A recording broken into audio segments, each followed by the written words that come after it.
Καλησπέρα, καλησπέρα σε όλους. Αυτή τη στιγμή είμαστε live.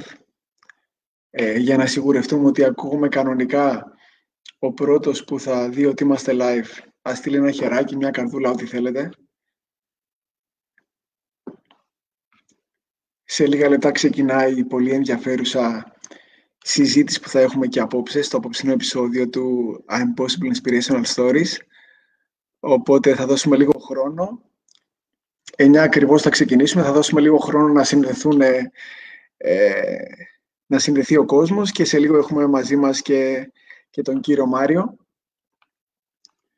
Ωραία, από ό,τι βλέπω ωραία, ακούγομαι κανονικά, τέλεια, πάρα πολύ καλά. Θα δώσουμε λίγα λεπτά ακόμα και 9 ακριβώς θα υποδεχτούμε και το σημερινό απόψινό καλεσμένο μας.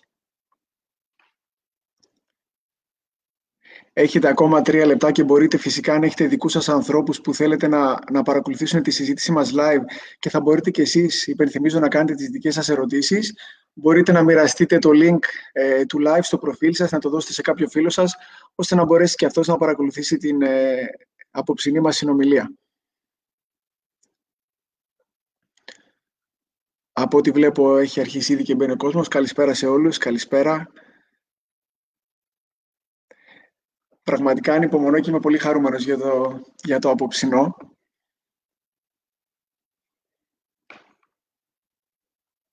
Ωραία.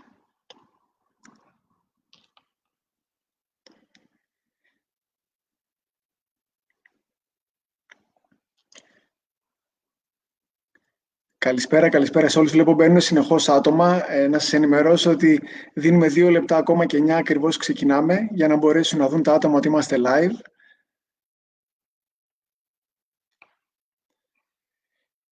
Και να ξέρετε ότι κατά τη διάρκεια της συνομιλίας μας με τον κύριο Μάριο μπορείτε να υποβάλλετε και τις δικές σας ερωτήσεις και θα βρούμε, πιστεύω, το χρόνο να απαντήσουμε και στα δικά σας ερωτήματα, πράγματα που απασχολούν εσάς.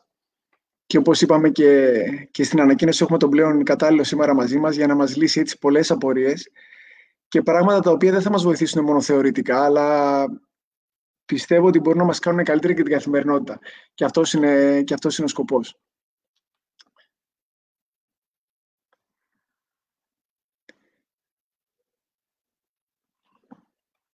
Ωραία. 1 λεπτάκι ακόμα και ξεκινάμε. Πάντα το ανοίγουμε 5 λεπτά νωρίτερα ώστε να μπορέσετε να δείτε ότι είμαστε ήδη live, για να είστε έτοιμοι να μην χάσετε τίποτα.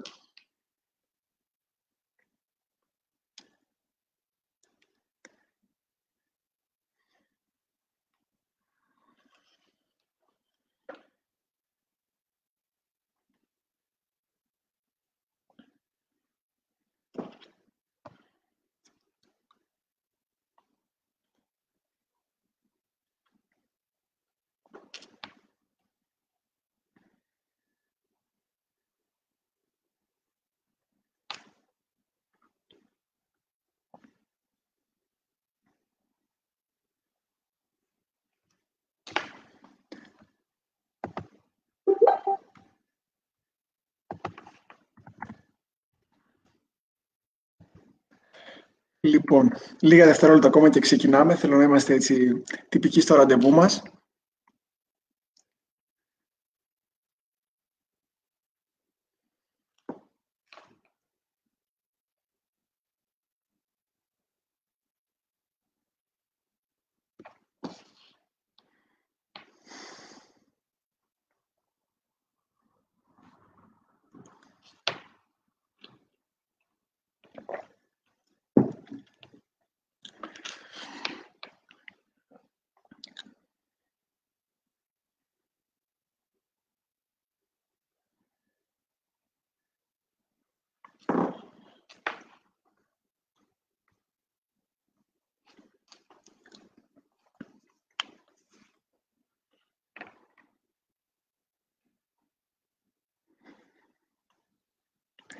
Λοιπόν, 9 ακριβώς, είμαστε έτοιμοι. Καλησπέρα σε όλους.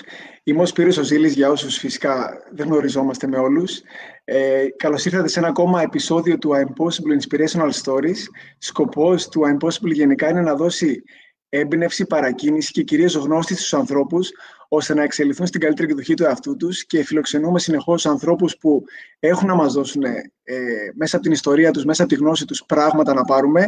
Ο απόψινός καλεσμένος είναι ένας άνθρωπος ο οποίος τον έχω γνωρίσει πρόσφατα και πραγματικά τρέφω ιδιαίτερη εκτίμηση στο πρόσωπό του, και όταν τον είχα δει και εγώ διαδικτυακά ήδη είχα καταλάβει τι γίνεται, αλλά όταν το γνώρισα και από κοντά μου επιβεβαίωσα ακόμα περισσότερο όχι μόνο την ιδιότητά του, το πόσο γνώση έχει, αλλά κυρίως για μένα μετράει και το τι άνθρωπος είναι κάποιος, και αυτό είναι πιο σημαντικό τουλάχιστον για τις δικές μου αξίες.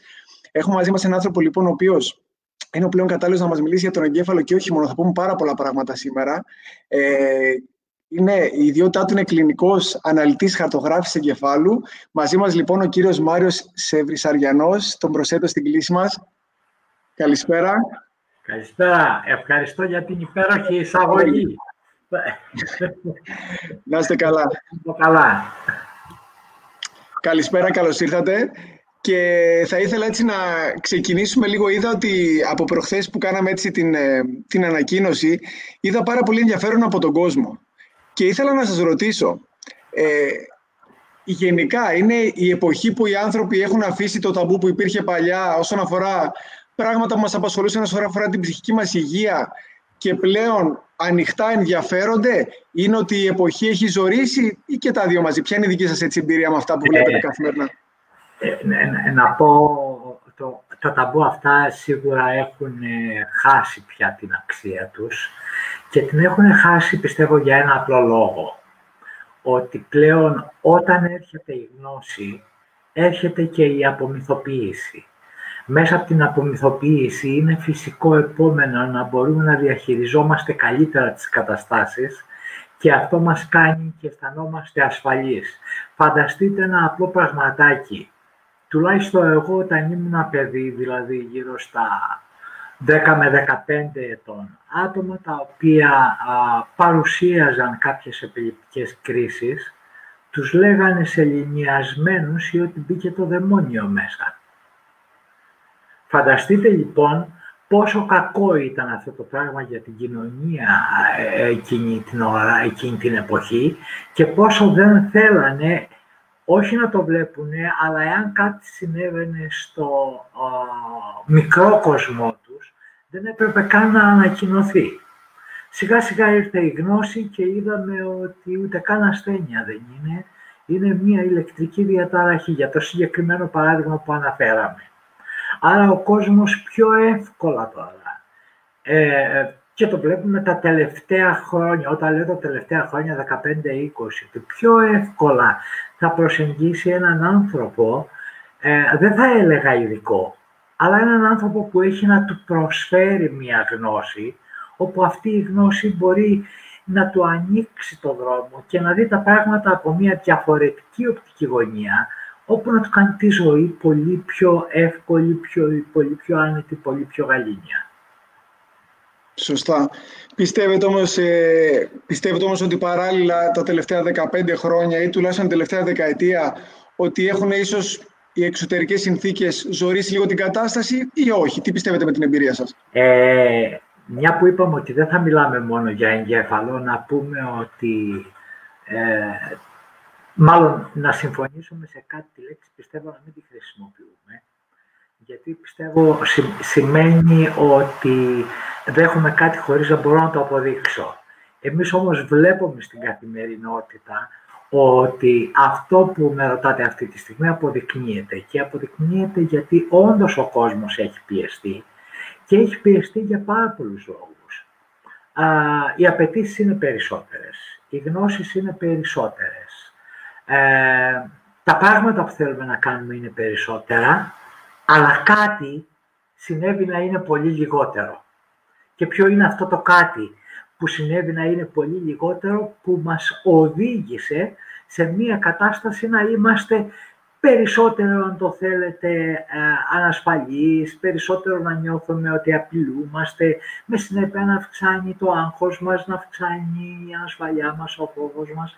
Αυτό το πράγμα λοιπόν που μας οδήγησε είναι ότι τα τελευταία χρόνια, μέσα από την υπερπροστασία που έχουμε όλοι προς τα παιδιά μας, δεν τα βοηθήσαμε να εξοικειωθούν με τις μάχες της καθημερινότητας. Με συνέπεια, στα 18, 20, 22 που αρχίζουν και βγαίνουν σε ένα πραγματικό στίβο, δεν είναι έτοιμα πολλά εκ των παιδιών μας. Γιατί και εμείς δεν τα αφήσαμε, αισθανόμενοι ότι προσπαθούμε να τα προστατεύσουμε, δεν τα αφήσαμε να εξοικειωθούν με μάχες της καθημερινότητας, με τον ταμεία στην τράπεζα, με τον εισπράκτορα, με διάφορες τέτοιες απλές καταστάσεις. Γιατί όλα τους τα προσφέραμε απλόχερα, με συνέπεια να τα βλέπουν όλα λίγο πολύ βουνό στην αρχή και αυτό το πράγμα να εντείνει κάποιες καταστάσεις. Ωραία, μου δώσετε μια πάσα τώρα. Ξεκινήσουμε λοιπόν λίγο έτσι από την αρχή. Υπάρχει έτσι αυτή, όπως είπατε και εσείς, δεν είναι θέμα πίστης, είναι πράγματα που έχουν αποδειχτεί ότι λέγεται 0-5, 0-3 λέτε εσείς, ότι διαμορφώνεται κατά μεγάλο ποσοστό εγκέφαλος στην νηπιακή ηλικία. Τι κάνουν λάθος οι γονείς σε αυτήν την ηλικία, τι θα μπορούσαν να κάνουν πιο σωστά, μάλλον καλύτερα, ώστε να βγάλουν έναν ενήλικα να νιώθει πιο πολύ ασφάλεια, πιο πολύ να πατάει στα πόδια του. Τι είναι αυτό που γίνεται σήμερα? Να πούμε κάτι εδώ. Λοιπόν, ένας άνθρωπος έρχεται στη ζωή και έχει όλα τα νευρικά του κύτταρα, αυτά που ονομάζουμε νευρώνες, τα οποία είναι περίπου 100 δισεκατομμύρια. Αυτοί οι νευρώνες σιγά σιγά φτιάχνουν ένα δίκτυο 3.200.000 χιλιόμετρων. Φανταστείτε το νούμερο. Πάμε στη σελήνη και ερχόμαστε περίπου 4 φορές. Ένας πυρετός, ένα χτύπημα, ένα έντονο ταρακούνημα ή μία, ας το πούμε, ηχητικά άγρια κατάσταση φωνών μέσα στο σπίτι μπορεί να δημιουργήσουν ένα πρόβλημα στη λειτουργία των δικτύων. Με συνέπεια να κάνουν τους νευρώνες να παράγουν διαφορετικό ηλεκτρικό φορτίο. Το φορτίο όμως αυτό είναι υπεύθυνο για την ποσότητα των χημικών ουσιών που παράγουν οι νευρώνες, δηλαδή, να το εξηγήσουν περισσότερο για να μην μιλάω μόνο για μένα. Έτσι. Ένας άνθρωπος, το πώς αισθάνεται, πώς δρά, πώς αντιδρά. Αν έχει άγχος, αν έχει κατάθλιψη, αν έχει πονοκεφάλους, αν έχει μικρανία, αν έχει διάσπαση, αν έχει, είναι πάρα πολλά τα αν έχει και μπορεί να φτάσουμε στο πέρα της εκπομπής και να λέμε. Λοιπόν, όλα αυτά εξαρτώνται από το πώς ένας εγκέφαλος έχει συνηθίσει από σχεδόν νηπιακή ηλικία και κάτω να λειτουργεί ηλεκτρικά και χημικά. Τι εννοώ με αυτό το πράγμα? Μιλήσαμε για τα 100 δισεκατομμύρια κύτταρα που βρίσκονται στη φαιά ουσία στην ουσία, γιατί η ηλεκτρική ουσία κάνει άλλη δουλειά. Λοιπόν, αυτά τα κύτταρα επικοινωνούν μεταξύ τους 24 ώρες το 24ωρο. Ο τρόπος που το κάνουν όμως είναι ιδιαίτερος, δηλαδή κανένα κύτταρο από αυτά τα 100 δισεκατομμύρια δεν ακουμπάει κάποιο άλλο κύτταρο για να του περάσει τις πληροφορίες. Απλά είναι πολύ κοντά και για να περάσουν οι πληροφορίες από το ένα κύτταρο στο άλλο κύτταρο, τους στέλνει χημικά υγρά. Αυτά τα ονομάζουμε νευροδιαβιβαστές. Από την ποσότητα λοιπόν αυτών των χημικών ουσιών εξαρτάται στην κυριολεξία η ψυχική μας και η σωματική μας κατάσταση. Η δε ποσότητα αυτή εξαρτάται από το τι ρεύμα έχουν μάθει, έχουν συνηθίσει, δεν έχουμε βλάβει. Έχουμε συνηθίσει οι νευρώνες να παρουσιάζουν να λειτουργούν από εκείνη τη μικρή ηλικία, όπου το πώς θα λειτουργήσουν ηλεκτρικά μπορεί να επηρεαστεί από μία περίδεση, λουρόδεμα του λέμε στην καθημερινότητα, από ένα πυρετό, από ένα έντονο ταρακούνημα, από μία λίμωξη, από οτιδήποτε που θα αλλάξει το μεταβολισμό στους νευρώνες. Αυτή η αλλαγή του μεταβολισμού θα αλλάξει τα ηλεκτρικά φορτία και επειδή τότε φτιάχνονται τα δίκτυα, θα παραμείνει έτσι για πάρα πολλά χρόνια. Με συνέπεια από αυτό να εξαρτάται η συμπεριφορά μας, να εξαρτώνται οι αντιδράσεις μας. Άρα, ένας μύθος πάλι ίσως πέφτει ότι τι θα έπρεπε να κάνουν οι Δανείοι, πώς να μιλήσουν, τι να κάνουν. Ναι, παίζουν σπουδαίο ρόλο αυτά. Αλλά παίζουν σπουδαίο ρόλο πάνω στο τι πρόσφορο έδαφος θα βρουν. Δηλαδή, πώς θα έχουν μάθει να λειτουργούν τα κύτταρα. Και εκεί πέρα, πώς θα μεταφράσουν το ερέθισμα που θα έρθει απ' έξω. Εδώ, αν μου επιτρέπεις, θα ήθελα να προσθέσω και κάτι άλλο. Φυσικά. Παλιά το λέγαμε περισσότερο, τα τελευταία χρόνια δεν το πολύ ακούω. Παλιά λέγανε το χάσμα των γενεών, ότι οι μεγαλύτεροι δεν μπορούν να συνεννοηθούν με τους νεότερους, ειδικά με τους εφήβους. Γιατί κάτι είχαν οι έφηβοι. Τώρα τι είχαν οι έφηβοι δεν ξέραμε εκείνη την εποχή. Τώρα όμως βλέπουμε το εξής πραγματάκι. Νομίζω καλύτερα είναι έτσι, γιατί δεν φαίνονταν καλά εικόνα. Λοιπόν, είπαμε ότι τα δίκτυα φτιάχνονται μέχρι τα 3 περίπου, έτσι. 4. Εκτός τα δίκτυα του προμετωπιαίου και μετωπιαίου λοβού, εδώ μπροστά. Που όμως εκεί μπροστά βρίσκονται όλες οι γνωστικές λειτουργίες. Δηλαδή, οργάνωση, συγκέντρωση, συμπεριφορά, κριτική ικανότητα κτλ. Και ερχόταν τώρα ένας μεγάλος που έχει τελειοποιήσει ένα δίκτυο να ζητάει από έναν έφηβο να λειτουργήσει σύμφωνα με το πώς λειτουργεί ένα τελειοποιημένο δίκτυο τη στιγμή που το δικό του δεν είχε τελειοποιηθεί. Αυτό δεν μπορεί να γίνει. Και ήταν και άδικο. Δεν το ξέρανε οι άνθρωποι βέβαια, αλλά τώρα μπορούμε να βρούμε αυτή τη γνώση και να καταλάβουμε γιατί εμείς οι μεγαλύτεροι κάποιες φορές δεν γινόμαστε, όσο και αν προσπαθούμε, κατανοητοί από νεότερους, ιδιαίτερα στην ηλικία της εφηβείας.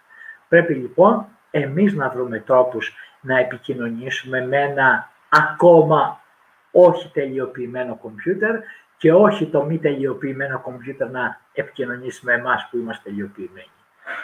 Τα πω μαζεμένα, αλλά... Ωραία. Από ό,τι κατάλαβα λοιπόν και το είπαμε και στον τίτλο μας και πολύ σωστά το προσθέσατε, στην νηπιακή ηλικία είναι υπερευαίσθητος ο εγκέφαλος, γιατί είναι τότε που δημιουργείται, σωστά, από αυτό που είπατε. Τότε που δημιουργούνται τα δίκτυα. Τα δίκτυα. Ναι. Που, ναι. Θα πούμε εδώ πέρα κάτι. Έχει πει ο Σεμπάστιαν Σεούγκη, είναι νευροεπιστήμονας και νευροψυχολόγος στο MIT. Έχει βγάλει και αρκετά βιβλία και από τότε άνοιξε ένα καινούριο δρόμο εδώ και 10-12 χρόνια. Είχε πει το εξής. Δεν είμαι το DNA μου, είμαι το δικτύωμά μου. Πλέον ξέρουμε ότι εκεί οφείλονται τα περισσότερα. Και να κάνω μια ερώτηση. Με βάση αυτά που λέγατε, μου ήρθε μια σκέψη. Αναφέρατε το τράνταγμα που πολλοί το θεωρούν αστείο, αλλά είναι πολύ σημαντικό ότι μπορεί να επιφέρει μια βλάβη. Αναρωτιέμαι κάτι άλλο που βλέπω, δεν έχω ακόμη παιδιά, αλλά το βλέπω να συμβαίνει γύρω μου πολύ. Τι έχετε να πείτε όσον αφορά τις οθόνες, δηλαδή μωρά παιδιά μπροστά σε κινητά για ώρες, σε τάμπλετ, στην τηλεόραση? Αυτό είναι κάτι που μπορεί να επηρεάσει ή όχι? Για να δώσω στόμφο σε αυτό που θα πω, αν μου επιτρέπετε, θα πω ότι αυτή η ηλεκτρονική μαμά δεν μου είναι καθόλου συμπαθής. Και δεν μου είναι συμπαθής για ένα πολύ απλό λόγο. Θυμηθείτε τι είπα λίγο πριν. Ότι στο μετωπιαίο και προμετωπιαίο λοβό βρίσκονται όλα τα γνωστικά κέντρα. Ωραία.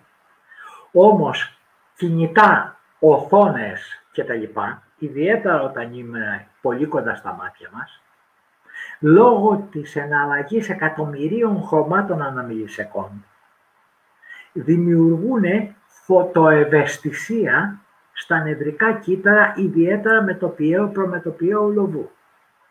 Με συνέπεια να αυξάνουν πάρα πολύ τα ηλεκτρικά φορτία των συχνοτήτων που χρησιμοποιεί ο άνθρωπος ιδιαίτερα κατά την ώρα του ορθόδοξου ύπνου, δηλαδή του βαθύ ύπνου ή του ονείρου, του παράδοξου ύπνου.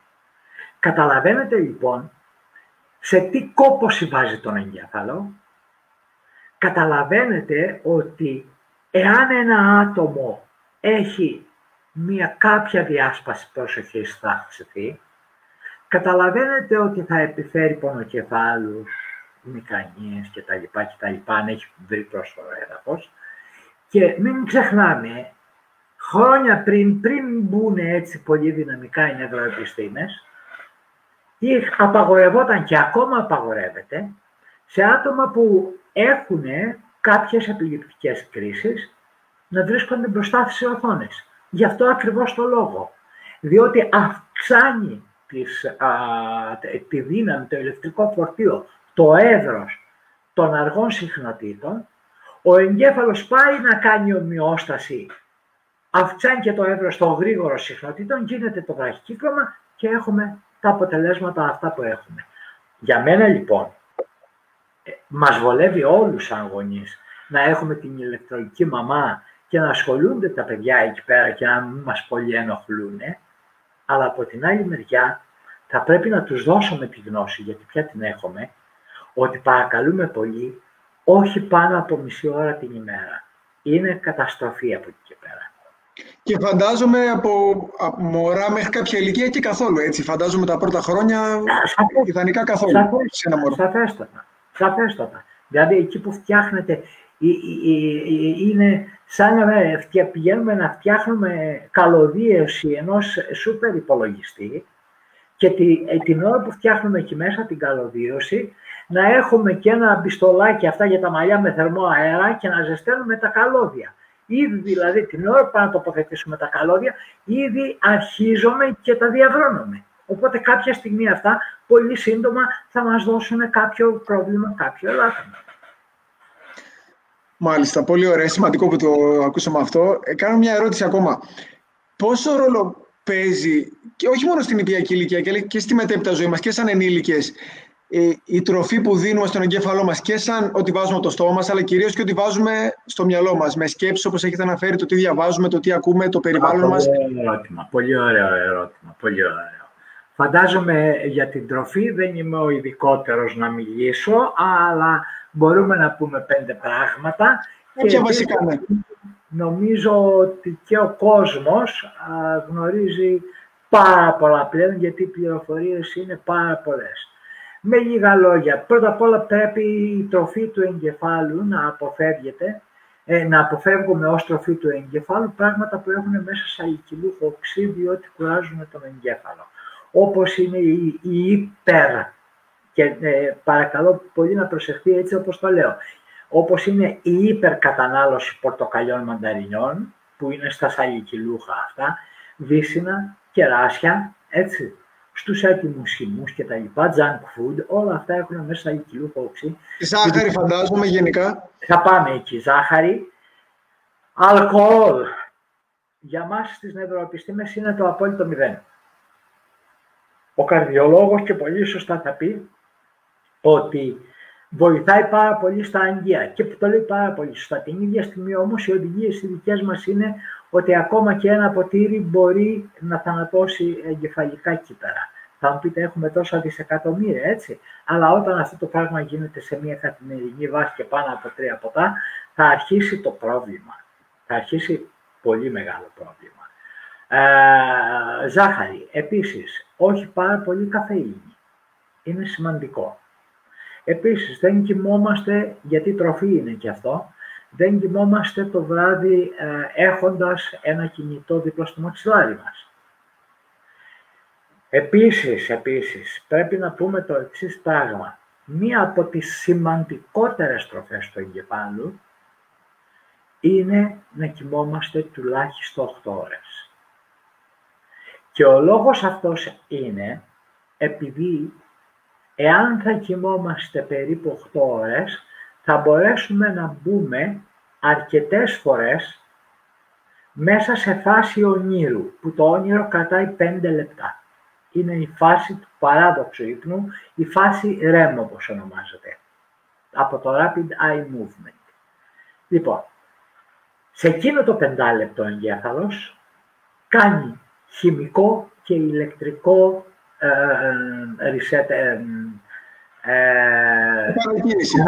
επανεκκίνηση των νευρώνων. Έτσι. Επομένως, αν κοιμόμαστε ένα 8ωρο, γίνεται πολλές φορές αυτή η επανεκκίνηση, αυτή η ανάταξη, αυτή η ξεκούραση των νευρώνων, με συνέπεια την άλλη μέρα τα πράγματα στην καθημερινότητα να μας φαίνονται πολύ πιο εύκολα από ό,τι στην πραγματικότητα είναι. Πάμε τώρα στο δεύτερο ερώτημα. Είπαμε στην αρχή της κουβέντας μας σήμερα ότι τα πάντα εξαρτώνται από το πώς έχει συνηθίσει ηλεκτρικά και χημικά να δουλεύει ο εγκέφαλος. Και εξηγήσαμε στους φίλους που μας παρακολουθούν αυτή την ώρα ότι στην κυριολεξία τα συναισθήματά μας, οι αντιδράσεις μας όλα στηρίζονται στην ποσότητα των χημικών ουσιών που στέλνει το ένα κύτταρο στο άλλο. Εδώ τώρα θα αρχίσουμε να προσθέτουμε ότι αυτή η λειτουργία που μόλις επαναλάβαμε είναι για το κάθε άνθρωπο μοναδική και ανεπανάληπτη, σαν τα αποτυπώματα του χεριού μας. Το κρατάμε αυτό προς στιγμή. Το δεύτερο που γνωρίζουμε είναι ότι το όργανο αυτό που βρίσκεται μέσα σε αυτό το κρανίο είναι ένα εκπληκτικό όργανο, το οποίο δεν θα τολμούσαμε με τίποτα να πούμε ότι το γνωρίζουμε ακόμα. Αλλά ξέρουμε αρκετά πράγματα. Ξέρουμε ότι είναι ένα, ας το ονομάσουμε έτσι, πανέξυπνο εργαλείο, αλλά συγχρόνως κάνει και κάποια πράγματα που μας εκπλήσει.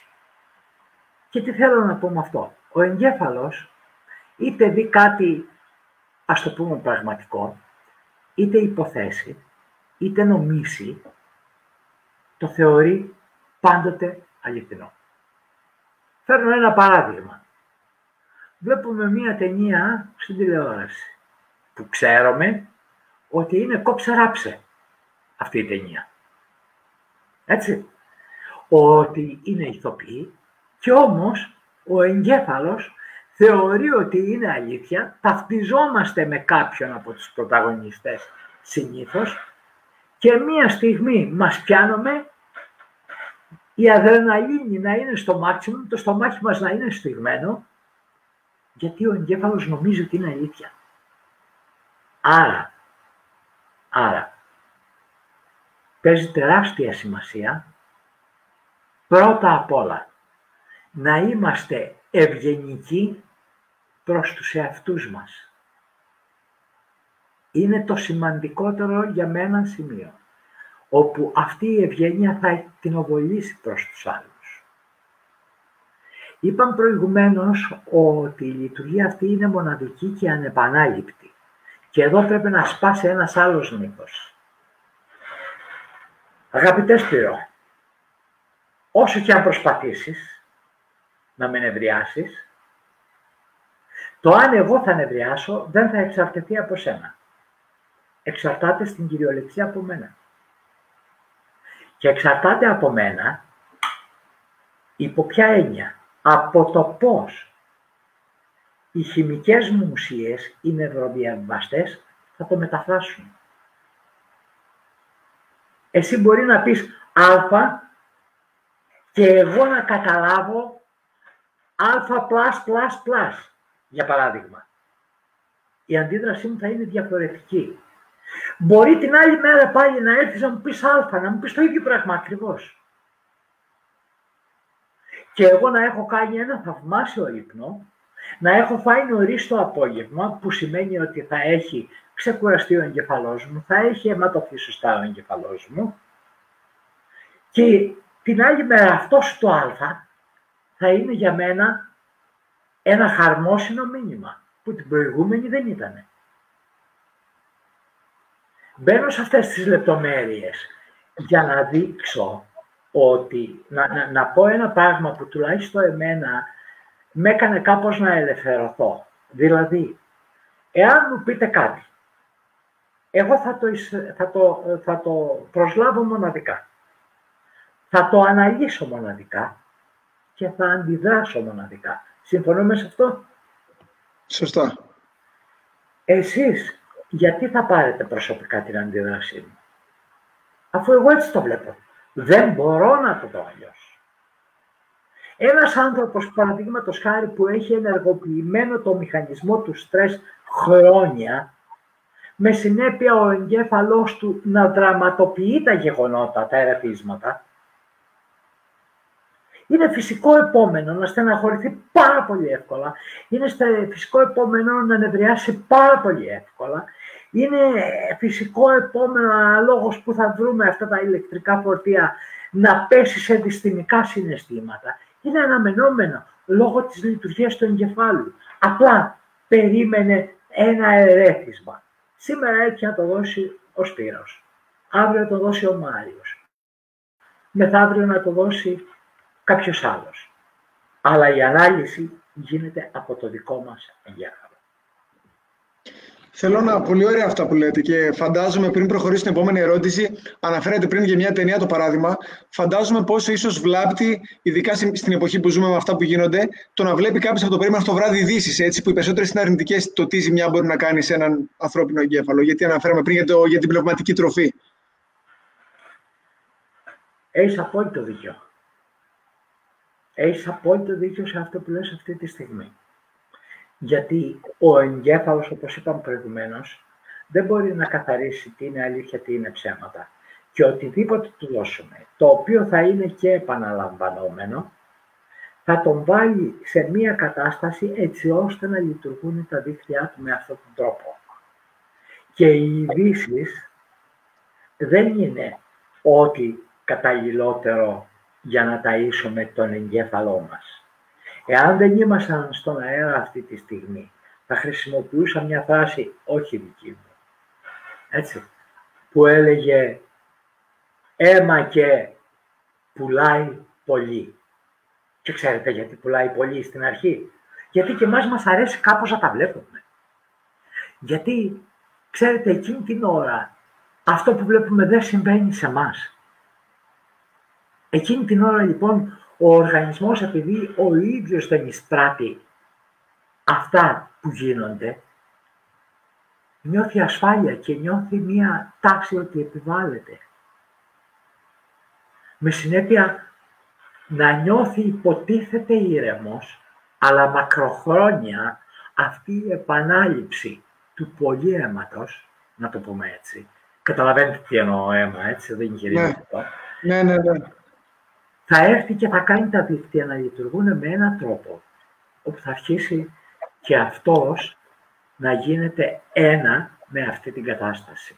Δηλαδή να πάσχει, να συμπάσχει, έτσι, με συνέπεια για τον ίδιο να μειωθεί η αίσθηση της γαλήνης και της χαράς.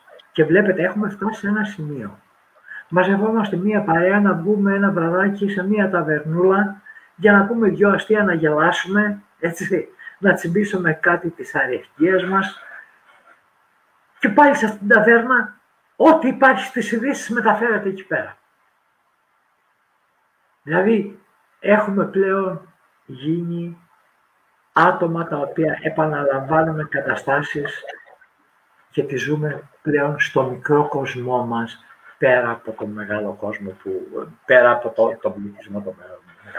Είπατε κάτι πριν πολύ, πραγματικά είπατε κάτι πριν πολύ βάθη, που όντως είναι απελευθερωτικό αν κάποιος το συνειδητοποιήσει, μόνο του το είναι. Αυτό που είπατε, ότι πόσο απελευθερωτικό θα ήταν αν καταλάβουμε αυτή τη γνώση που είπατε, να μην παίρνουμε προσωπικά την κάθε αντίδραση του καθενός και ειδικά αγνώστων ανθρώπων στην καθημερινότητα. Και θέλω να ρωτήσω κάτι πάνω σε αυτό, επειδή είπατε πώς μοναδικά το καταλαβαίνουμε. Να μου πείτε αν κάνω σωστή συσχέτιση.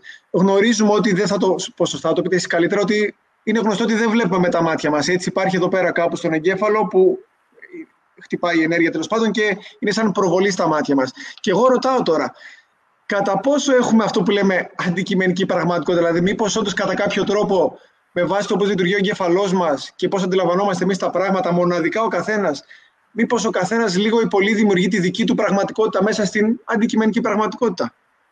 Απαντήσατε εσείς για μένα. Ο καθένας δημιουργεί απόλυτα τη δική του πραγματικότητα. Πραγματικότητα. Είναι όπως αυτός θα το μεταφράσει. Γι' αυτό πολλές φορές συνηθίζω να λέω ότι, ξέρετε, μέσα στις νευροεπιστήμες συνήθως, κουβέντες όπως σωστό, λάθος, δίκαιο, άδικο, καλό, κακό, δεν είναι τόσο χρησιμοποιήσιμες. Γιατί για ένα εγκέφαλο αυτό είναι καλό, αυτό είναι κακό. Άρα ναι, ο καθένας ζει στη δική του πραγματικότητα και ο πιο λειτουργικός τρόπος να επικοινωνούμε μεταξύ μας, να συνυπάρχουμε μεταξύ μας, είναι να καταλάβουμε αυτή τη μοναδικότητα, η οποία μοναδικότητα θα μας γεμίσει με ευγένεια και γαλήνη και είναι ο καλύτερος τρόπος όπου θα μπορούμε να επικοινωνούμε εμείς οι άνθρωποι. Δεν χρειάζεται για να υπάρχουμε να επιβαλόμαστε ο ένας πάνω στον άλλο. Γιατί τουλάχιστον μέσα στην καθημερινότητα αυτό βλέπουμε. Οι πάντες ξέρουμε τα πάντα, οι πάντες έχουμε άποψη, αλλά δεν ξέρω αν έχουμε όλη γνώση. Δεν μπορούμε να έχουμε γνώση επί παντός επιστητού. Είναι αδύνατον, έτσι. Και έχουμε φτάσει σε ένα σημείο να μην ακούει ο ένας τον άλλο. Ναι, είμαστε άνθρωποι νοήμονες. Ξέρουμε πολλά πράγματα. Να τα εκφράσουμε αυτά τα πράγματα. Αλλά είναι πάρα πολύ σημαντικό να ακούμε κιόλας. Κάτι που δεν τον βλέπουμε πάρα πολύ εδώ και χρόνια. Να ακούμε για να ακούσουμε και όχι για να απαντήσουμε, επιτέλους. Ακριβώς. Ίσως μία από τις πιο πολυσυζητημένες, θεωρώ, λέξεις τα τελευταία 10 χρόνια και στο ίντερνετ και σε παρέες είναι η λέξη άγχος. Και θέλω να ρωτήσω, επειδή σίγουρα θεωρώ προσωπικά εγώ το ότι έχουμε πάνω μας σαν μηχανισμούς, σίγουρα για κάποιο λόγο υπάρχουν. Πού το άγχος, μέχρι ποιο όριο το αυτό που λέμε άγχος, και αν λέγεται άγχος, είναι παραγωγικό, αν μπορώ να το πω έτσι, και πού είναι εκεί που δεν είναι παραγωγικό και πρέπει να κάνουμε κάτι γι' αυτό? Ακούστε, να κάνουμε ένα διαχωρισμό μεταξύ του άγχους και του στρες πρώτα απ' όλα. Ωραία. Το ότι εμείς έχουμε στη διάθεσή μας, ας πούμε, δεν ξέρω εγώ, κάποιο χρόνο ακόμα, πιθανόν αυτό το πράγμα και εσάς και εμένα μας στρεσάρει για να μπορέσουμε να δώσουμε ό,τι καλύτερο στους φίλους που θα μπορούσαν να πάρουν μια γνώση. Άρα έχουμε μπροστά μας μια απόλυτα συγκεκριμένη, συνειδητοποιημένη, ας το πούμε, απειλή, την οποία διαχειριζόμαστε αυτή τη στιγμή. Στο άγχος όμως τα πράγματα είναι διαφορετικά. Υπάρχει ένας αόριστος φόβος, ότι κάτι θα πάθουμε, ότι κάτι θα συμβεί. Το σώμα μας αντιδρά εντελώς διαφορετικά και θα πρέπει να μια που μου κάνετε αυτό το ερώτημα, ξεφεύγω πότε και διορθώνετε με, αλλά έρχεται συνειρμικά. Παραδείγματος χάρη, μπαίνει ο άλλος σε άγχος και αμέσως αρχίζει ο πονοκέφαλος, αμέσως αρχίζει το στομάχι του, αρχίζει κάποια δραματικά προβλήματα αν είναι ευάλωτο σε εκείνο το σημείο. Άλλος έχει διάρειες, άλλος έχει μια συχνοουρία, άλλος διάφορες καταστάσεις. Και αυτό συμβαίνει γιατί. Γιατί εκείνη την ώρα σοφά ο οργανισμός ενεργοποιεί πλήρως το μηχανισμό του στρες. Και ο μηχανισμός του στρες είναι κάτι πάρα πολύ απλό. Δεν είναι αυτό που μου είπατε εσείς. Δεν θα με αγχώσει αυτό με τίποτα. Και κανένα δεν θα το αγχώσει αυτό. Όμως ο μηχανισμός του στρες ξεκινάει από δύο αδένες στο κέντρο του εγκεφάλου που λέγονται αμυγδαλοειδείς πυρήνες, γιατί έχουν το σχήμα αμυγδάλου. Δεν ξέρουν να σκέφτονται, δεν ξέρουν όμως αστραπιαία σε μιλισεκόντς να αντιλαμβάνονται την απειλή. Απειλή μπορεί να είναι από το να σας ειρωνευτώ, από το να σας χλεβάσω, από το να σας κλέψω 20 ευρώ, από το να σας κουτσομπολέψω, από το να σας πω γιατί κάνατε τη βιβλιοθήκη από πίσω σας έτσι και δεν την κάνατε αλλιώς. Έτσι, οτιδήποτε εκείνη την ώρα λοιπόν, αυτός θα το μεταφράσει ως απειλή. Αστραπιαία θα δώσει εντολή στην υπόφυση, που είναι το κεντρικό ορμονικό αλάνθο του σώματος, και αυτό με τη σειρά θα δώσει εντολή στα επινεφρίδια, που είναι το εργοστάσιο παραγωγής αδρεναλίνης. Για να την διοχετεύσει πάρα πολύ γρήγορα μέσα στο κυκλοφορικό μας σύστημα, για να στείλει αίμα στο μυϊκό σύστημα να είναι έτοιμο να παλέψει με την άρκουδα. Όμως, πρέπει να μαζέψει όσο το δυνατόν περισσότερο αίμα γίνεται στο μυϊκό σύστημα. Και στο μυϊκό σύστημα, καλά το είπα. Και ένα άλλο σύστημα που δεν χρειάζεται αίμα εκείνη την ώρα του φάι, της πάλης, είναι το πεπτικό. Άρα θα νιώσουμε σφίξιμο στο στομάχι. Θα σφιχτούν οι θωρακικοί μυς. Θα ανέβει προς τα πάνω το διάφραγμα. Η καρδιά θα αρχίσει να χτυπάει πιο γρήγορα. Τα πνευμόνια δεν θα έχουν τόσο χώρο για να πάρουν ανάσες. Θα νιώθουμε λοιπόν ότι δεν έχουμε ανάσα. Θα νιώθουμε σφιγμένοι. Θα αρχίσει η αρθρίτρωση. Θα αρχίσει η υπέρπνοια. Και αυτό θα χαλάσει την ισορροπία μεταξύ οξυγόνου και διοξιδίου. Θα έχουμε συστολή των αγγείων και θα αρχίσει ο πονοκέφαλος. Βλέπετε λοιπόν από ένα σηματάκι ότι απειλούμαστε, ξεκινάει μια σωματική διεργασία για να ετοιμαστεί ο οργανισμός να παλέψει. Και βέβαια όλο αυτό το σφίξιμο εδώ στο στέρνο, στο μάχη κτλ. Ο άλλος το ονομάζει άγχος. Και εκείνη την ώρα είναι μια μηχανολογική λειτουργία στην κυριολεξία από την εντολή απειλής που πήραμε. Για μένα η ζωή μας λοιπόν παίζει μεταξύ απειλής και ευγένειας. Ωραία. Λοιπόν, έχουμε πει διάφορα μπορούν να συμβούν από την νηπιακή ηλικία, το πώς έχει συνηθίσει ο εγκέφαλος να λειτουργεί όπως είπαμε. Δυστυχώς πολλές φορές δεν δίνουμε τη σωστή τροφή, γίνονται διάφορα πράγματα και φτάνουμε στο σήμερα, κάποιος είναι 15, 25, 55, δεν έχει σημασία και νιώθει αυτή την πίεση. Νιώθει άγχος, κάποιοι έχουν κατάθλιψη, κάποιοι έχουν άλλα θέματα. Για να δώσουμε πάσα λίγο και στην ευρωανάδραση. Και ρωτάει κάποιος αυτή τη στιγμή που μας παρακολουθεί αυτή τη στιγμή και λέει: ωραία όλα αυτά, ναι, τα νιώθω, αλλά λύση υπάρχει, αλλάζει αυτό ή ό,τι έγραψε και αυτό είναι? Και τι ρόλο παίζει η νευροανάδραση σε όλο αυτό και τι είναι η νευροανάδραση? Ωραία. Να ξεκινήσουμε λοιπόν από τα εξής. Πριν πούμε τι είναι νευροανάδραση, να πούμε ένα πράγμα. Ότι από ό,τι καταλαβαίνουν όλοι, ο εγκέφαλος λειτουργεί με εκπληκτικές ταχύτητες. Το κρατάμε λοιπόν αυτό στην άκρη. Επίσης είδαμε ότι τα κύτταρα ανταποκρίνονται πάρα πολύ γρήγορα και όμορφα στην αρχή της συντελεστικής μάθησης.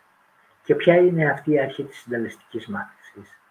Ότι ένας όποιος οργανισμός από τη στιγμή που επιβραβεύεται τείνει να επαναλάβει συμπεριφορά. Είδαμε λοιπόν ότι οι νευρώνες το έχουν αυτό.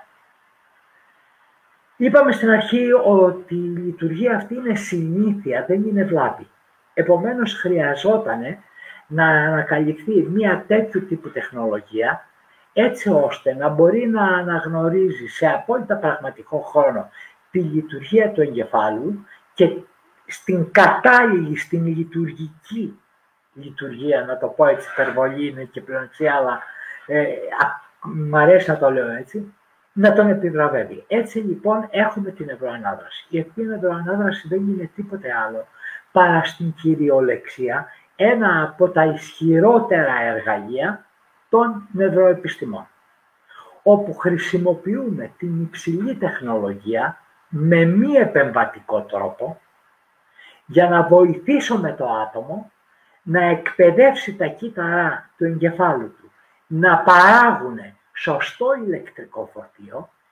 Παράγοντας σωστό ηλεκτρικό φορτίο θα έχουμε σωστούς νευροδιαβαστές χημικές ουσίες, όπου στην αρχή της εκπομπής μας είπαμε ότι από την ποσότητα αυτών των ουσιών εξαρτάται η ψυχική μας και η σωματική μας κατάσταση. Αυτό λοιπόν είναι αρκετά εφικτό, πολύ εφικτό. Ο στόχος μας όμως δεν είναι μόνο να αλλάξουμε, να τροποποιήσουμε κάτι, αλλά ο στόχος μας είναι να το μονιμοποιήσουμε έτσι ώστε το αποτέλεσμα αυτό να το έχει για μια ζωή. Η νευροανάδραση λοιπόν είναι μια στρατηγική η οποία ξεκίνησε μέσα στην NASA για την εκπαίδευση των αστροναυτών για να αντιμετωπιστούν επιληπτικές κρίσεις που τις δημιουργούσε ένα συγκεκριμένο στερεό καύσιμο μετά που ερχόταν πίσω και σιγά σιγά έχει εξελιχθεί με συνέπεια το φάσμα, το εύρος εφαρμογών να είναι τεράστιο. Γιατί τα περισσότερα ξεκινάνε από το πώς αυτό το πράγμα έχει συνηθίσει να δουλεύει. Έτσι λοιπόν ξεκινάμε μέσα από μια εκπαίδευση, η οποία εκπαίδευση αυτή δεν γίνεται τυχαία. Γιατί πρώτα πρέπει να γίνει μια χαρτογράφηση εγκεφάλου, όπου με πολύ μεγάλη λεπτομέρεια θα μας δείξει πού έχουμε ηλεκτρικές αποκλίσεις. Εμείς από την άλλη μεριά γνωρίζουμε ποια είναι τα κέντρα του εγκεφάλου και τι δουλειά κάνει το κάθε κέντρο και τι δουλειά κάνουν τα κέντρα συνεργαζόμενα μεταξύ τους. Άρα όταν έχουμε ηλεκτρικές αποκλίσεις, ξέρουμε ότι δεν κάνουν αυτή τη δουλειά. Ξέρουμε ότι αυτό συμβαίνει και έχει διάσπαση, αυτό συμβαίνει και παρουσιάζει δυστημικά καταθλιπτικά συναισθήματα, ή αυτό συμβαίνει και παρουσιάζει ιδεοψυχαναγκαστική συμπεριφορά, ή έχει άγχος. Και δεν βλέπουμε μόνο όλα αυτά που μόλις αναφέραμε. Βλέπουμε και την ένταση. Γιατί παραδείγματος χάρη, άλλο άγχος βιώνει ένας που έχει μια απόκληση 5 εκατομμυριοστών του βολτ και άλλο αυτός που έχει 30 εκατομμυριοστών του βολτ. Το καταλαβαίνετε ότι το ίδιο ερέθισμα ο ένας θα το μεταφράζει γατάκι και ο άλλος θα το μεταφράζει ελέφαντα. Έτσι. Έτσι λοιπόν λειτουργεί η νευροανάδραση και λειτουργεί με έναν τρόπο πολύ όμορφο, πολύ ήρεμο και σιγά σιγά τα κύτταρα εκπαιδεύονται, αλλάζουν τη συμπεριφορά τους και φεύγουν, ας το πούμε, όλες αυτές οι αποκλίσεις, όπως θα το έλεγε κάποιο συμπτώματα ή δυσλειτουργίες. Με λίγα λόγια, με αυτό που κατάλαβα και θα μας πείτε σε λίγο, γιατί είναι σημαντικό να ακούσουν οι άνθρωποι κάποια παιδεία που μπορεί να βοηθηθούν, γιατί δεν είναι μόνο το άγχος, είναι διάφορες έτσι, ψυχικές ασθένειες και όχι μόνο. Ανεξάρτητα ποια είναι η αιτία που εγώ έχω άγχος ή κατάθλιψη ή οποιοδήποτε άλλος, ανεξάρτητα τι έχει συμβεί στο παρελθόν, ποιος είναι ο παράγοντας που προκάλεσε, η νευροανάδραση έρχεται να πει ότι όποιο και να είναι ο λόγος, δεν έχει σημασία, υπάρχει λύση. Το αντιλαμβάνομαι σωστά? Ναι, υπάρχει λύση, αλλά εδώ πρέπει να είμαστε, αγαπητέ Σπύρο, να είμαστε λίγο προσεκτικοί στο παράγοντα. Γιατί ο άλλος μπορεί να καταλάβει ότι ξέρεις κάτι, είχα ένα χωρισμό και έπαθα κατάθλιψη. Ο χωρισμός δεν έχει τη δύναμη να φέρει κατάθλιψη, μπορεί να φέρει λυπή τιμή κτλ. Πρέπει να βρει πρόσφορο έδαφος για να το κάνει. Να πυροδοτήσει δηλαδή μια ήδη υπάρχουσα κατάσταση. Με ποια έννοια το ρώτησα, και σωστά κάνετε την παρατηρήση, με ποια έννοια το ρώτησα? Το ρώτησα με την έννοια ότι ξέρουμε πολύ καλά ότι όσον αφορά την ψυχανάλυση που υπάρχει σχολείο, ότι πρέπει να βρούμε στο παρελθόν, να πάμε βαθιά, τι συμβαίνει για να βρούμε. Άρα δεν έχει να κάνουμε κάτι τέτοιο. Ξεκάθαρα μιλάμε για παρόν και μέλλον. Δηλαδή, ανεξάρτητα με το τι έχει συμβεί και λειτουργεί ο εγκέφαλος με τον χ τρόπο, η νευροανάδραση μπορεί να βοηθήσει. Αυτή ήταν η. Ναι, η άποψη ήταν. Και ποια είναι τα παιδεία που μπορεί να βοηθήσει πέρα από το άγχος ή κάτι τέτοιο? Όπως είπα προηγουμένως, το εύρος των πεδίων είναι πάρα πολύ μεγάλο, αλλά μπορούμε να πούμε πολύ απλά πράγματα, ότι από τη στιγμή που έχουμε καλύτερη λειτουργικότητα εγκεφάλου ηλεκτροχημική, καταλαβαίνετε ότι μπορούμε να επιτυγχάνουμε μεγάλους στόχους με πολύ λίγη δαπάνη ενέργεια. Έχουμε λοιπόν δύο μεγάλα κομμάτια στα οποία παγκοσμίως δουλεύουμε. Το ένα κομμάτι είναι άτομα που θα παρουσιάσουν άγχος, δυσθυμίες, καταθλίψεις, πονοκεφάλους, ημικρανίες, διάσπαση προσοχής ή χωρίς υπερκινητικότητα, προβλήματα ύπνου, βουλημικές τάσεις, εθισμοί και πάρα πολλά άλλα. Και είναι και ένα άλλο πεδίο που χρησιμοποιείται πάρα πολύ τα τελευταία χρόνια και είναι το πεδίο της βέλτιστης απόδοσης. Εκεί χρησιμοποιείται από σχεδόν όλες τις Ολυμπιακές ομάδες, στις Ηνωμένες Πολιτείες, Γερμανία, Αγγλία, Ινδία, σε πολλές χώρες να μην αναφέρουμε τώρα, πολλές ομάδες υψηλών επιδόσεων, όπως είναι Milan, Juventus, Εθνική Ιταλίας, Manchester United, Manchester City, Barcelona, να μην αναφέρομαι. Σχεδόν όλο το NBA χρησιμοποιεί την νευροανάδραση και όλο αυτό το κάνουν, θα πούμε το εξής, ότι εάν ο κόσμος θέλει μπορεί να βάλει παραδείγματος χάρη soccer και neurofeedback και θα δει πόσες ομάδες και πόσοι αθλητικοί σύλλογοι έχουν τα περίφημα mind rooms, όπου όπως θα κάνουν τη φυσικοθεραπεία τους, όπως θα κάνουν την προπόνηση, θα κάνουν και την προπόνηση στον εγκέφαλο, έτσι ώστε να μην δαπανάνε άδικα ενέργεια στο να θυμώνουν, να τσακώνονται ή να φοβούνται και να μπορούν να αποδίδουν με το μέγιστο εκείνη την ώρα. Πολύ ωραία εντυπωσιακό και δεν το γνώριζα αυτό και για τις ομάδες. Δείχνει κάτι σίγουρα το ότι οι επαγγελματίες αυτού του επίπεδου επιλέγουν και για βέλτιστη απόδοση. Ακριβώς. Είναι μέσα στην προπόνησή τους όλα αυτά τα πράγματα. Είναι όπως και εδώ πέρα. Είναι αρκετά άτομα σε μεγάλες επιχειρήσεις, πιλότοι, διάφορα επαγγέλματα που έχουν πολύ μεγάλες απαιτήσεις, που έρχονται να κάνουν στην κυριολεξία βέλτιστη απόδοση εγκεφάλου για να μπορούν να αποδίδουν τα μέγιστα χωρίς κόπωση.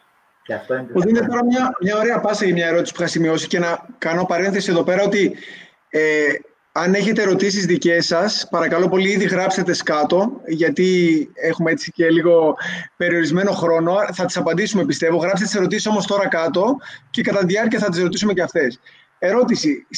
Το έχω παρατηρήσει εγώ προσωπικά, δεν ξέρω αν συμβαίνει σε όλους τους ανθρώπους. Όταν είμαστε, δεν ξέρω πώς να το εκφράσω, χαρούμενοι, ήρεμοι, γιατί τότε, πώς εξηγείται αυτό επιστημονικά να το πω έτσι, έχουμε τις καλύτερες ιδέες? Γιατί τότε λέμε μου ήρθε μια ιδέα, σκέφτηκα αυτό ή νιώθουμε καλύτερα το μέλλον? Όταν είμαστε ήρεμοι, όχι χαρούμενοι. Ήρεμοι, ωραία. Στο ήρεμοι. Γιατί στο χαρούμενο ο οργανισμός βιώνει πάλι στρες. Έτσι. Okay. Ωραία. Στο ήρεμη. Γιατί τότε έρχονται οι πιο ωραίες ιδέες, γιατί τότε έχουμε αυτή τη διάβια που λέμε και τα βλέπουμε τα πράγματα διαφορετικά? Εκείνη την ώρα ο οργανισμός δεν έχει δεν έχει να ανταποκριθεί σε καμία απειλή, με συνέπεια όλες οι γνώσεις που έχει καταχωρήσει, όλες οι γνώσεις μάλλον που έχουν καταχωρηθεί όλα αυτά τα χρόνια, να μπορούν να έχει ο εγκέφαλος μία προσταθερετική ικανότητα και να φέρει τις καλύτερες ιδέες εκείνη την ώρα. Και γι' αυτό βλέπετε, τουλάχιστον στην Αμερική που σπουδάζαμε, ήταν υποχρεωτικό στο πανεπιστήμιο να περάσουμε περίπου τους 3 με 3,5 μήνες σε ένα σεμινάριο καθημερινά, όπου το σεμινάριο, θυμάμαι, το είχαμε ακριβοπληρώσει. Στην αρχή είπαμε κρίμα τα λεφτά που δώσαμε, γιατί ήταν κάθε μέρα περίπου 4 ώρες, εκ των οποίων οι 2 ώρες ήταν να παίζουμε Tangram. Δεν γνωρίζω αν το ξέρετε αυτό το παιχνίδι. Όχι. Okay. Όχι. Είναι ένα παιχνίδι το οποίο σου δίνει διάφορα τρίγωνα, τετράγωνα, παραλληλόγραμμα κτλ. Σου δίνει ένα σχήμα και εσύ πρέπει με αυτά να το φτιάξεις. Σαν puzzle. Έτσι. Αυτό το πράγμα λοιπόν τι κάνει?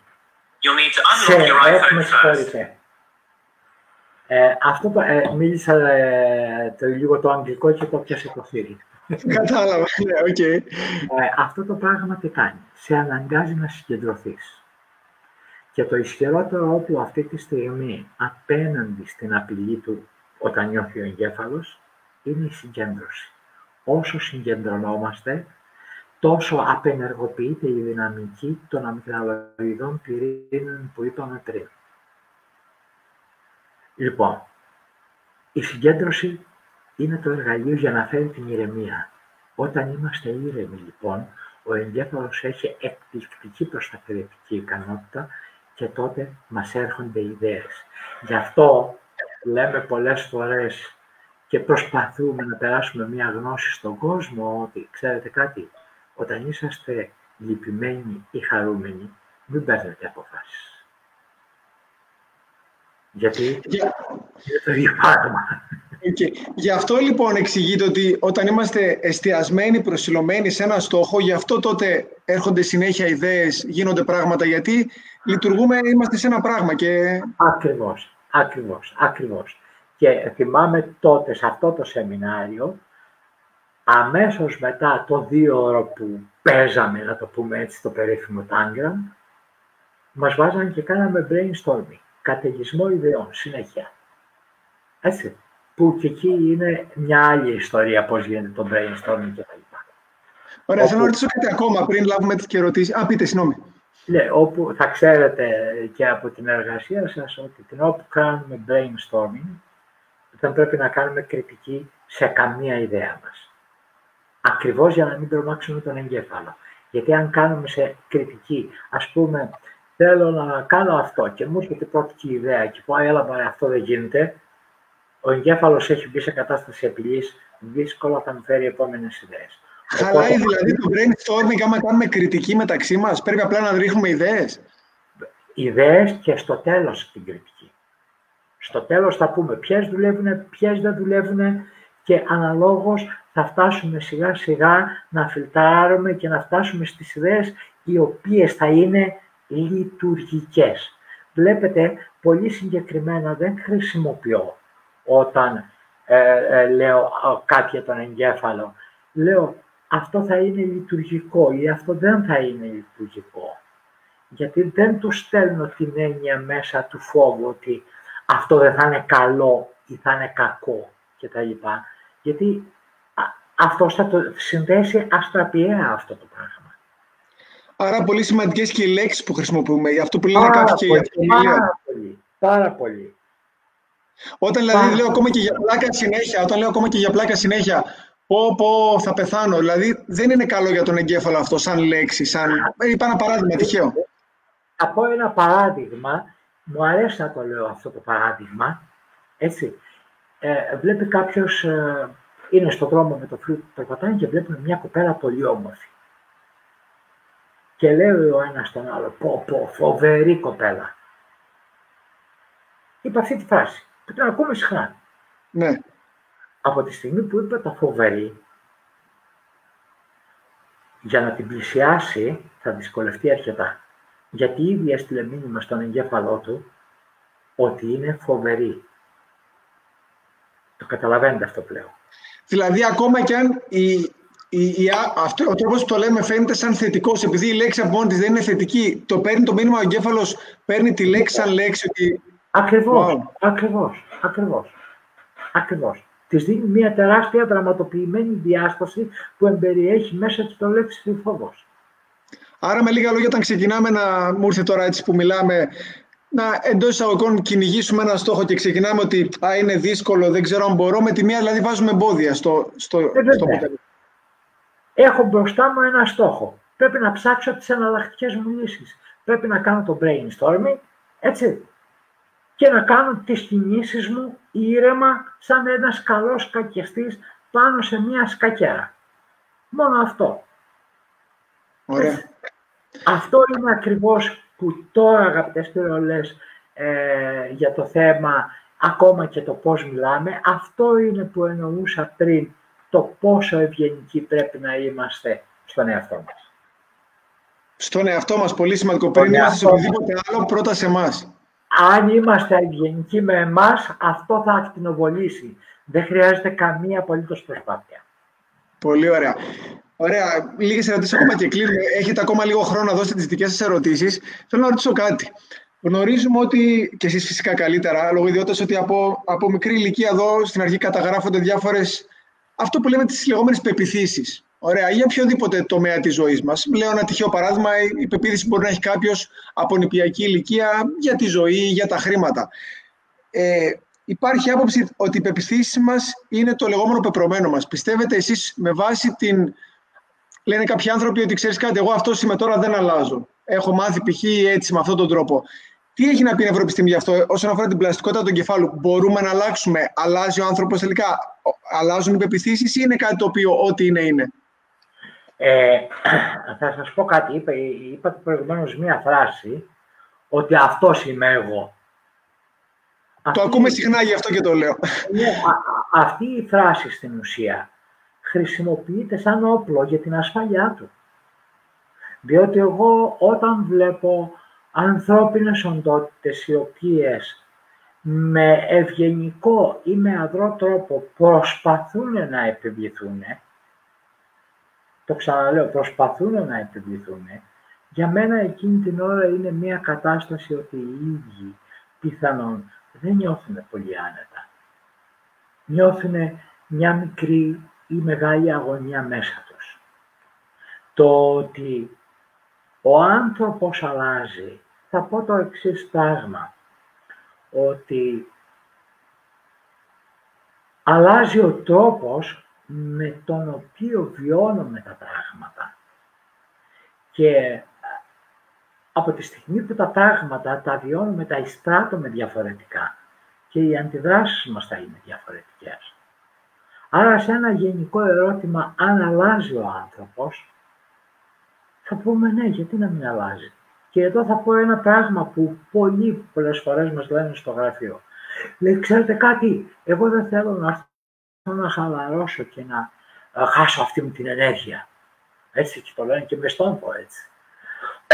Λοιπόν, και η απάντησή μου είναι η εξής. Ναι, το καταλαβαίνω και αυτή τη στιγμή βλέπω ένα αυτοκίνητο που τρέχει με 130 και έχει την τρίτη μέσα.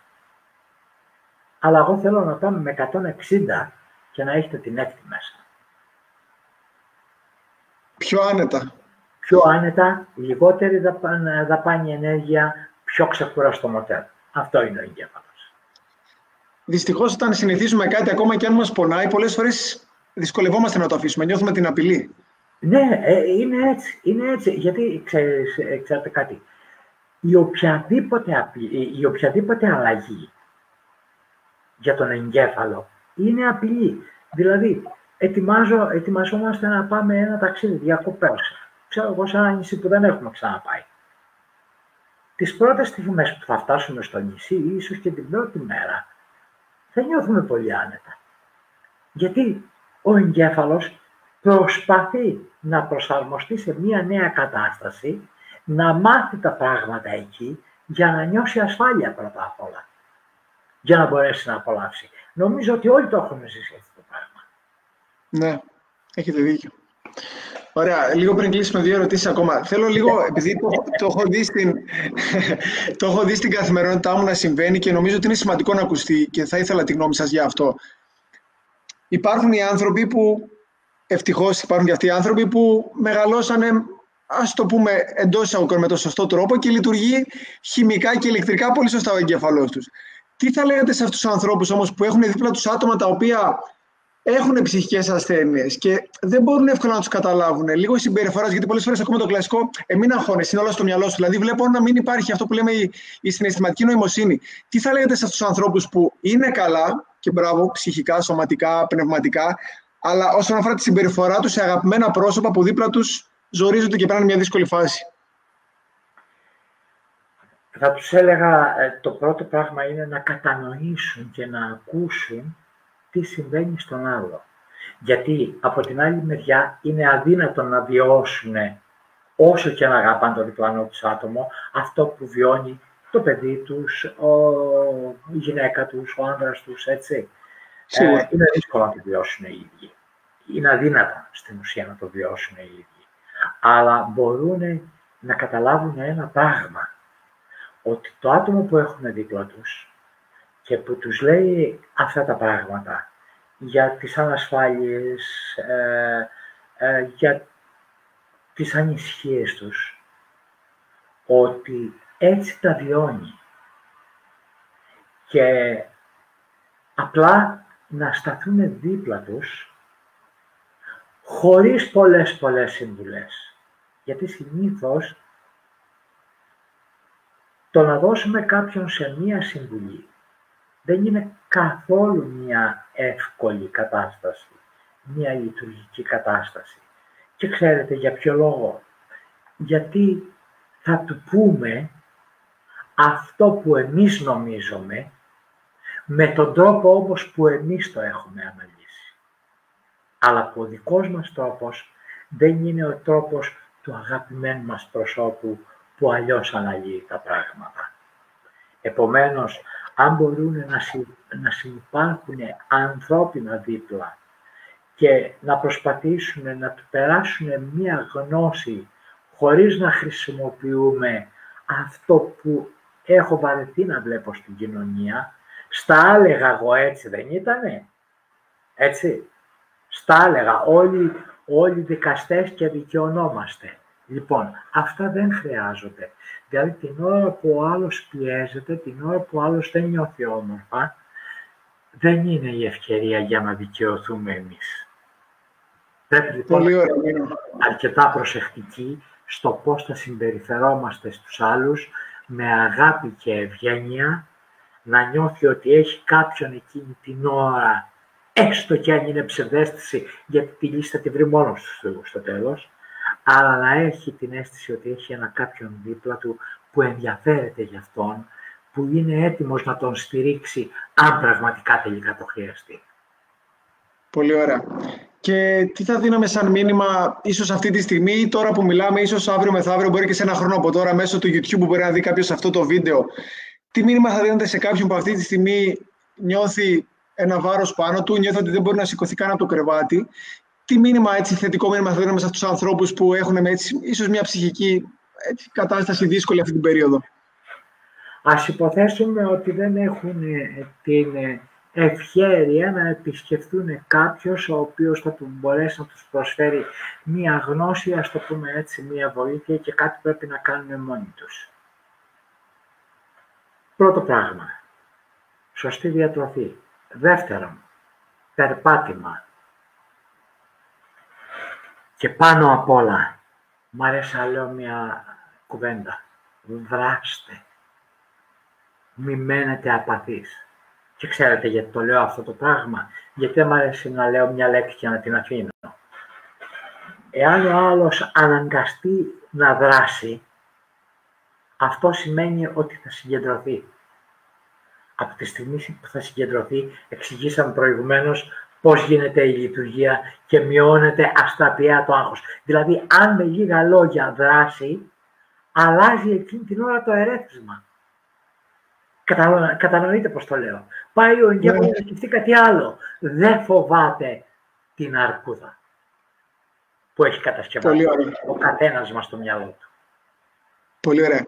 Και κλείνοντας, θέλω να σας κάνω έτσι την τελευταία ερώτηση. Το I'm possible βγαίνει από το impossible, ότι όλα είναι πιθανά. Και θα ήθελα πολύ να ρωτήσω ότι ένας άνθρωπος ο οποίος, και γιατί όχι και με τη βοήθεια της νευροανάδρασης, που θέλω να το αναφέρω εδώ πέρα, γιατί δεν είναι κακό να το αναφέρουμε, ίσα πρέπει να βοηθιόμαστε μεταξύ μας. Βρίσκεστε στο Ηράκλειο Κρήτης, αλλά έχετε πλέον και στην Αθήνα κέντρο, σωστά? Να το πούμε λίγο αυτό πριν κάνω την ερώτηση. Ναι, έχουμε κέντρο και στην Αθήνα και στην Τρίπολη που δραστηριοποιούμαστε. Και εγώ και ο Γιάννης Ανδρεσαριανός και προσπαθούμε να προσφέρουμε από τις γνώσεις μας ό,τι περισσότερο μπορούμε. Ωραία. Ήθελα να ακουστεί αυτό γιατί είναι πολύ σημαντικό, γιατί οι άνθρωποι θέλουν να κάνουν κάτι και επειδή, όπως είπατε, υπάρχουν πολλοί ειδικοί στις μέρες μας, είναι καλό να κάνουμε πράγματα που θα μας βοηθήσουν. Λοιπόν, τι είναι πιθανό, λοιπόν, Ορίστε. Λέω άλλη ερώτηση. Ναι, κλείνοντας με την ερώτηση αυτή, λοιπόν, για έναν εγκέφαλο ο οποίος λειτουργεί έτσι ήρεμα, εστιασμένα, χωρίς φόβο, τι είναι πιθανό για τον ανθρώπινο είδος τελικά? Τι μπορούμε να καταφέρουμε λειτουργώντας χημικά και ηλεκτρικά με τον καλύτερο τρόπο, με τον βέλτιστο τρόπο?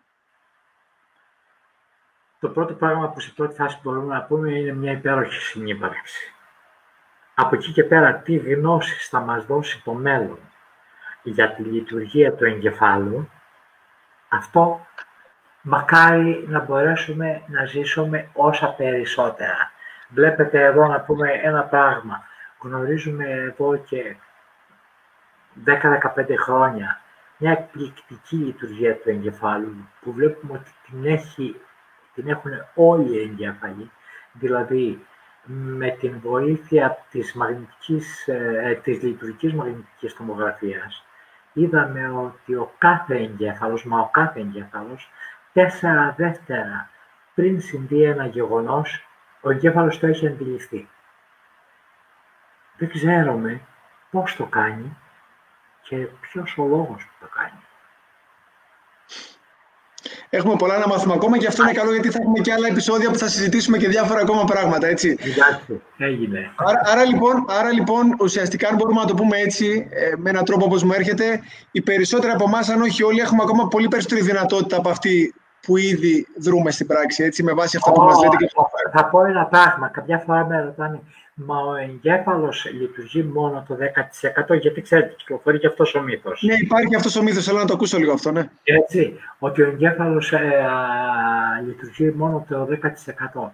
Λέω, εάν καταλάβουμε ότι ο φόβος είναι μία υπόθεση και μόνο, τότε θα λειτουργεί 100%. Και θα ελευθερωθούμε. Γιατί πραγματικά τον μπλοκάρουμε μέσα από σκηνοθεσία. Έχουμε γίνει όλοι, και εγώ μέσα, φόσκολοι. Να κάνουμε σκηνοθεσίες και να έχουν μέσα και περιεχόμενο thriller. Έτσι με αυτόν τον τρόπο δεν τον αφήνουμε. Έρχεται η τηλεόραση, έρχεται ο γείτονας, έρχεται ο ένας, έρχεται ο άλλος. Κριτική από εδώ, κριτική από εκεί, απειλές από εδώ, από εκεί. Από το πρωί που θα βγεις, ξεκινάς πρώτα απ' όλα χωρίς τίποτε άλλο, από το κάνω αυτό, κάνω εκείνο, μην κάνω εδώ λάθος, μην κάνω εκεί λάθος, μην το ένα. Έχεις 1000 πράγματα που πρέπει να σκεφτείς. 1000 πράγματα που πρέπει να σκεφτείς. Για να μην βρεθείς να είσαι παράνομος.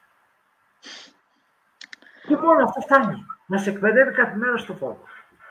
Άρα λοιπόν, έτσι σαν κλείσιμο, να πούμε ότι ας δράσουμε, μ' άρεσε πολύ αυτό, ας δράσουμε όλοι λοιπόν για να φύγει ο φόβος, να το ξορκίσουμε το φόβο, ας βάλουμε σωστή τροφή πνευματική και από το στόμα μας και από το κεφάλι μας στο μυαλό μας, για να πάμε να δημιουργήσουμε ένα έτσι πιο όμορφο μέλλον και για τον εαυτό μας αλλά και για τους γύρω μας, έτσι. Έτσι. Νομίζω ότι είναι το καλύτερο μήνυμα που έδωσες αυτή τη στιγμή.